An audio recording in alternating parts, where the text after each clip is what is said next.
Today, we will talk about how to get hydrangeas to bloom. Let's have a look at the details. Hydrangea blossoms are beautiful when they decide to cooperate and actually show up. Some species need year-round care to prevent them from holding a grudge against you and refusing to bloom. Not all flowering issues can be solved during the same growing season, but putting in the work now can give you lovely flower displays for many years to come. Prune at the right time of year. Double-check that you didn't prune away the flower buds. Many hydrangeas bud from old wood, so to get flowers you'll need to keep the stems intact over winter. Give hydrangeas enough sun.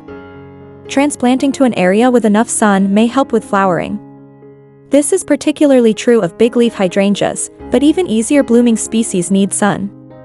Prolong blooms with sun protection later in the season. Partial shade after blooms appear may protect the flowers.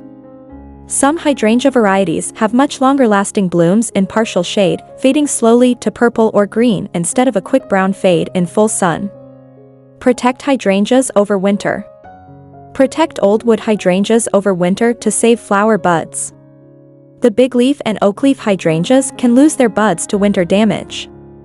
To protect against harsh winters, build a chicken wire enclosure around the hydrangea plant. Fill it loosely with shredded leaves to a depth of 10 to 12 inches. Protect against spring frosts. Throw on an insulating cover for late frosts. After protecting your hydrangea all winter, it would be a shame for the last frost to destroy your dreams of flowers. If the temperature drops after you've taken off the winter cage, cover the plant with cloth, burlap, or heavy paper. Avoid plastic, which can damage the plant.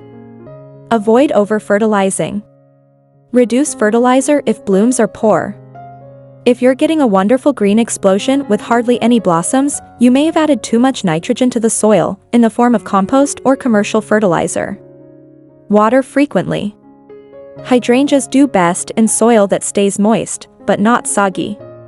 Most hydrangeas love it when you soak their soil regularly. Preserve moisture with mulch in dry conditions. Spread a 3 inches layer of mulch in summer. For hydrangeas, mulch is mostly important for trapping moisture. If hot, dry weather is expected, add organic mulch to the soil before each hydrangea begins blooming. Change blossom color with soil additives. Some bigleaf varieties can bloom blue or pink depending on the soil. Soil acidity can affect the flower color, but although hydrangeas slightly prefer acidic soil, this is unlikely to be a big factor in whether it blooms at all. Treat fungal diseases. Disease is not a common cause of flower issues, but check for severe damage. Hydrangeas are fairly disease-resistant in most areas, but a severe fungal infection could damage it enough to interrupt flowering. Look for unusual colored spots on the leaves and flowers. Thanks for watching this video. Please don't forget to like and subscribe to our channel if you like our videos.